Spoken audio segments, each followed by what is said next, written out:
Hi there, Prof here. Welcome to C++ 101. In this episode, I'm going to talk about operators in C++. If you haven't watched my previous videos, then please go and watch them now since this is a continuation of the previous episodes. Alright, let's get started. Operators are used to instruct the compiler to perform a specific mathematical or logical manipulation. Now, there are about 6 groups of operators in C++, and these include arithmetic operators, relational operators, logical operators, bitwise operators, assignment operators, and the seed group are actually random. They are randomly scattered among various concepts of C++.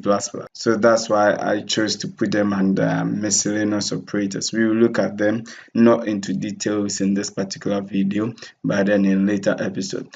Now, I won't be talking about bitwise operators. I will do a video solely for them because they require much attention. Operators can also be grouped according to the number of operands they act on. In that sense, we have unary operators which act on only one operand. We have binary operators which act on 2 operands, then ternary operators which acts on 3 operands. The operand is the value on which the operator operates. Okay, now let's start with arithmetic operators. In mathematics, there are about 4 arithmetic operators. We have multiplication, division, addition, and subtraction. Okay, and fortunately, these operators have the same definition and function in C++. However, C++ introduces a 5th operator called the remainder operator, the remainder or the modulo operator. Now, let's look at it in code. Okay, so in this program, I have basic cout statement that is going to demonstrate how these operators work. Now, before I run it, one thing I want you to take note is that multiplication is represented by the asterisk symbol, okay, and the modulo is represented by the percentage symbol. Please, there is no percentage symbol. There is no symbol for percentage in C++. Okay, so when you see this percent sign, it represents a modulo operation unless otherwise stated. Okay, all right, and the division sign is the /. Okay, so let's look at how this would behave. So we have 10 plus 5, 15, 10 minus 5, which is 5. 10 times 5, 50, 10 divided by 5, 2, 5 modulo 10, which gives us 5. Now let me explain the modulo operator. The modulo, the remainder operator, is used to return the remainder of any division operation. Okay, so in this case, what we are saying is that when 10 divides 5, what will be the remainder? Now, you and I know that 10 is bigger than 5, so 5 divided by 10 will give us 0, remainder 5. Okay, now if I turn it the other way around and make it A mode B and run the program one more time, now we have 10 mode 5, which is 0. This is because 5 will divide 10 2 times, remainder 0. Okay, there wouldn't be any remainder. So that is all you have to know about the modulo operator. When you perform any division operation, the remainder is what the modulo operator is concerned about. Now, one thing you have to note is that whenever the value to the right hand side of the modulo, in this case 5, if this value happens to be greater than the value to the left side of the modulo, then it is always going to return the value to the left side of the modulo. For instance, if I swap it to B modulo A and run the code again, now we have 5 mode 10, which gives us 5. Okay, so anytime the right hand side is larger than the left hand side, then of course it is going to return the left hand side. Now let's also take a look at relational operators. Relational operators in C++ are the same as we have in mathematics.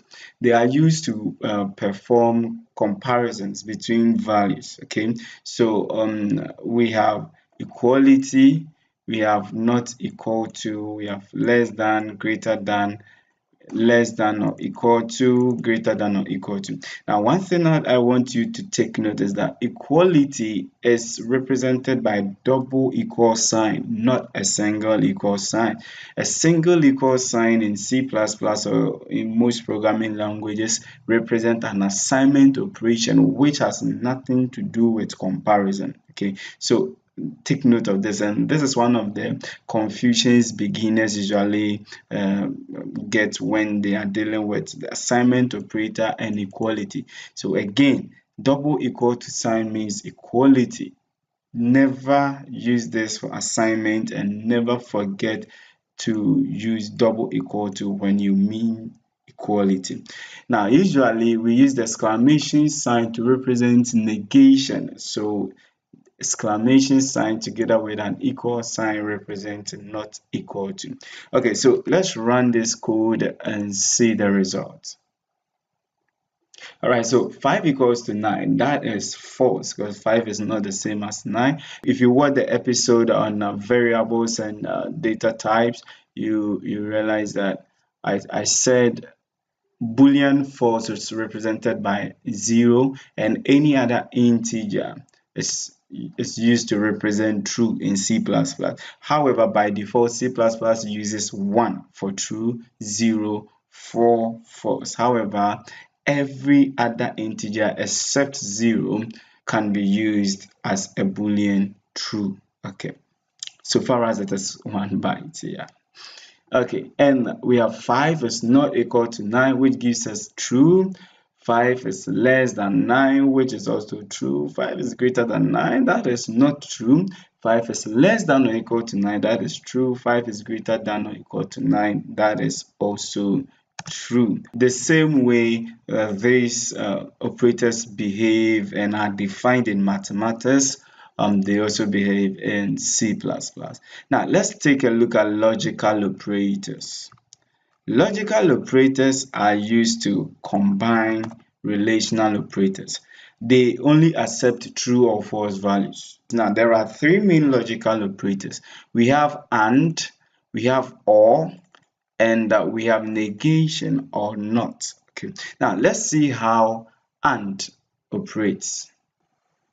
Okay, so for AND, whenever the two statements and the logical operators AND and OR are binary operators, so they act on 2 values. Okay, so for AND to result in a true, both values have to be true. The moment any of the values is false, then the entire statement becomes false. Now, listen to this statement. If I meet you somewhere and I said, oh, Prof is a teacher and a student.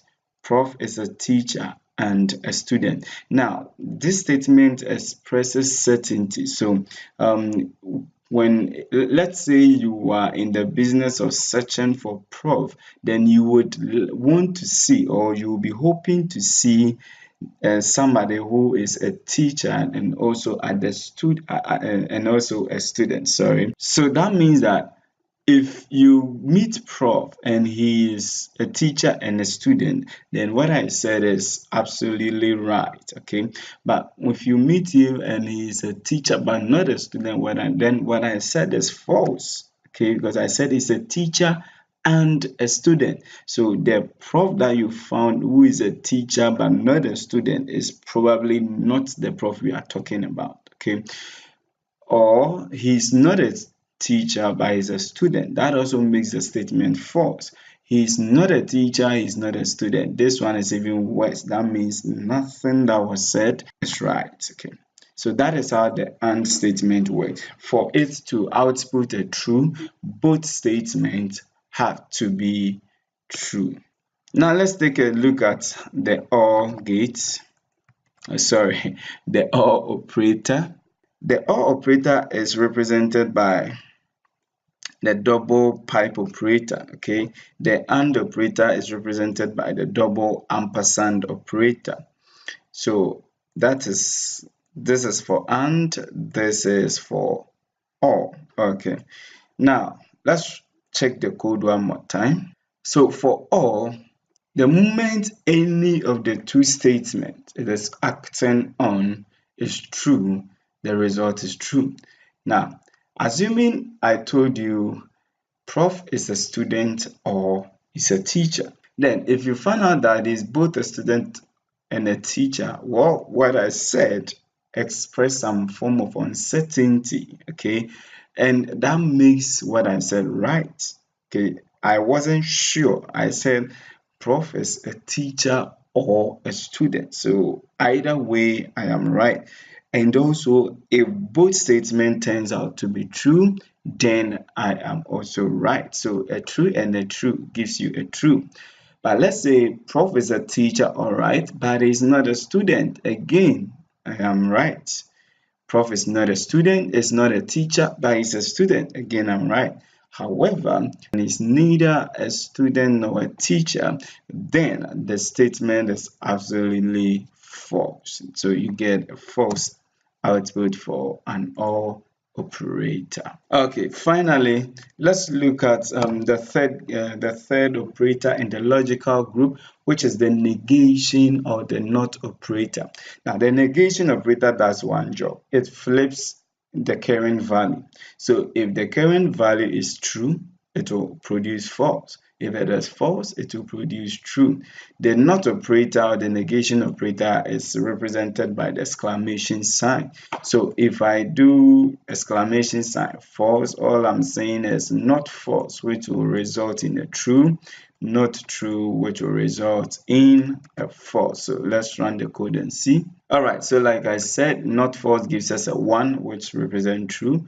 Not true gives us a 0, which represents false. Assignment operation is usually used to set a value to a memory location or to a variable. Okay, now you've been seeing this for the past few weeks, and this statement here, you can see we are trying to assign 9 to the memory location or the variable m. And here we are setting 5 to n. So what we are saying is that put the value 9 into the variable m, put the value 5 into the variable n. Okay, and this is what we call assignment operation. However, there are other assignment operations that can be performed, and we call them compound operations. Okay, let's say I want to perform this operation. I want to add 5 to the value of m and put the result back into m, or I want to find the modulo of the value of n and 2 and put the result back to n. Now this is an assignment operation, and it can be written in a shorthand notation as m plus equal to 5, and what this means is that m equals to m plus 5. Now take note, this is not the same as m plus 5. Is that okay? The difference is that here, after adding 5 to the value of m, we put it back into that memory space. That is, in essence, we overwrite the previous value with the new value. Okay, so we can do the same with the negative subtraction sign, the modulo sign. I think most of the operators, we can use them in this compound assignment operation, bitwise operators and all those stuff. So you can check it out, you can find out for yourself on Google. Okay, now there is a special scenario when we do something like n plus plus or m minus minus. Now n plus plus is the equivalent of n equals to n plus 1. Okay, so we can write n equals to n plus 1 as n plus equal to 1 or n plus plus. Similarly, we can write m equals to m minus 1 as m minus equal to 1 or m minus minus. Okay, but then take note, this is a special situation for plus 1 and minus 1. You can't do n plus plus plus plus for n plus 2 and n minus minus minus for n minus 2. This is a special case, and we call them incrementing and decrementing operators. incrementing and decrementing operators. Now, there are two ways of using these operators. We can use them as prefix operators or postfix operators. Now, it becomes a prefix operator when the plus plus or the minus minus comes before the variable, and it becomes a postfix when the plus plus or the minus minus comes after the variable. Now, there is a slight difference between the two flavors. Let's look at it in code. Okay, so I have these three statements.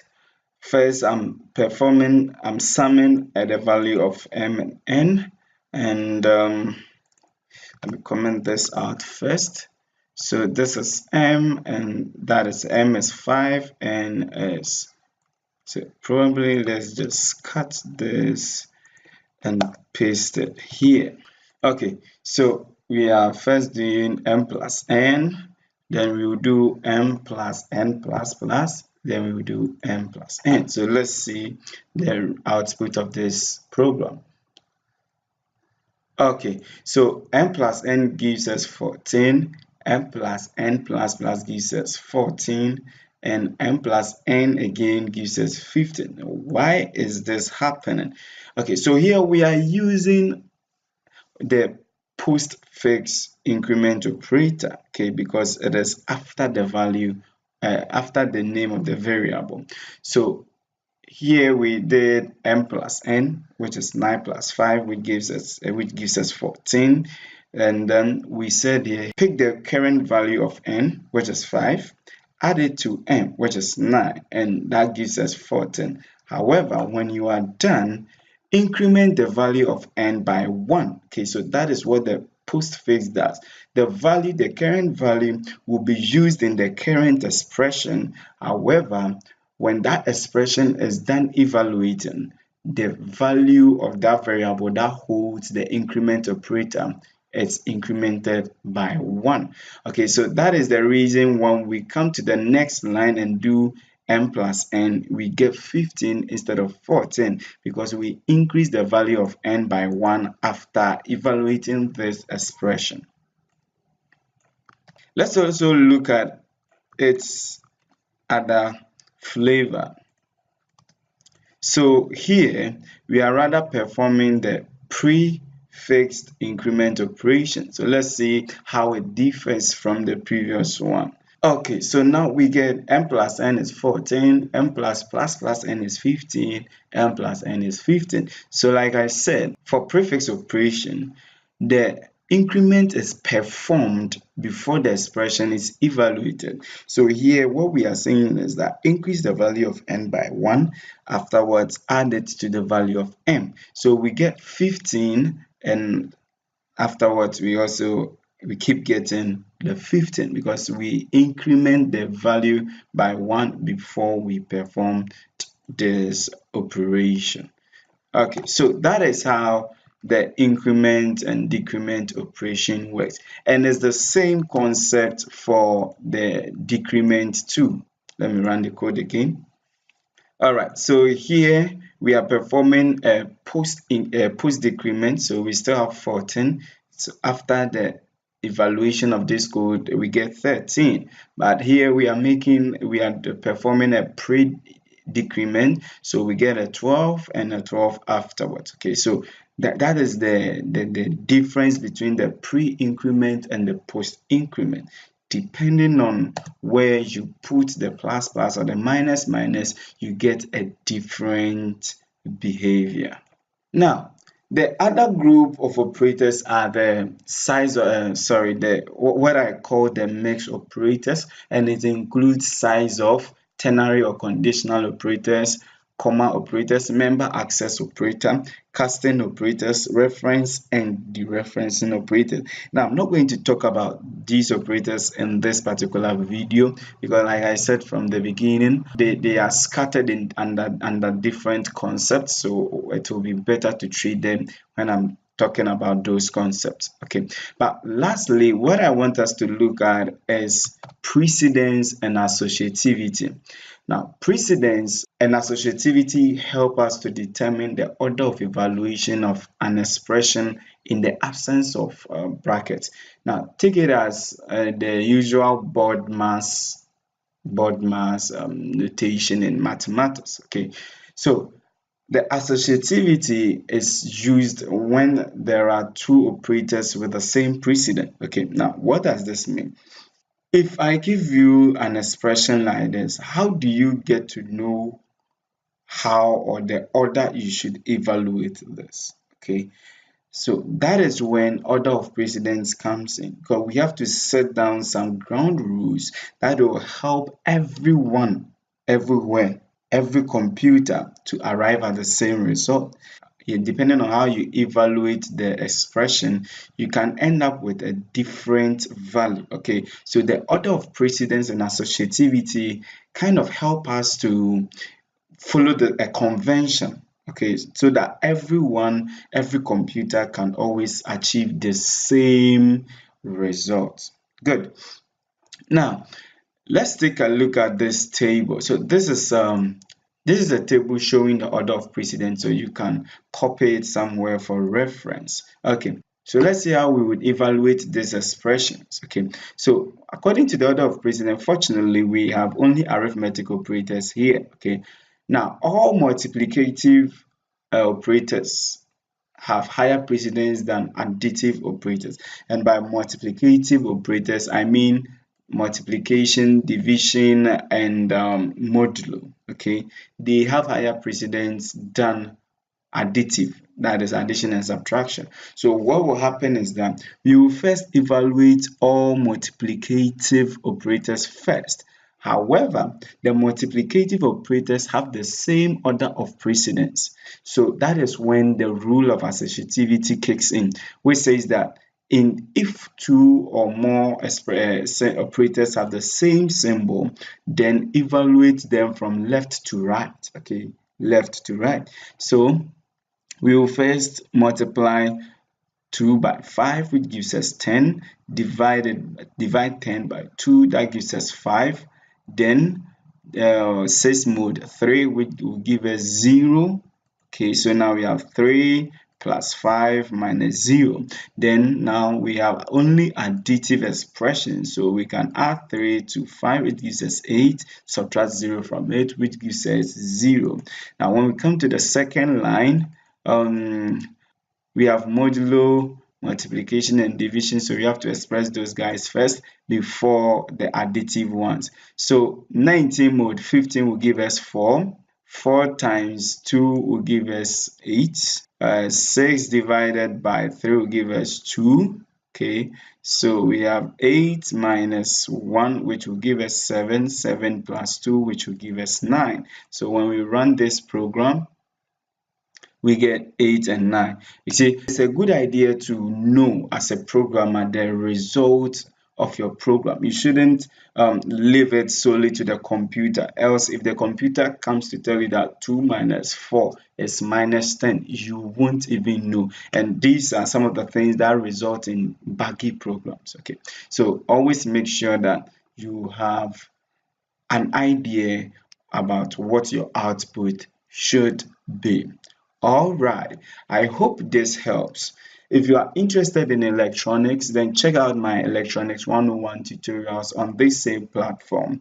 Don't forget to share, subscribe, and like our videos. Once again, I am Prof, and this is Tech Foundation.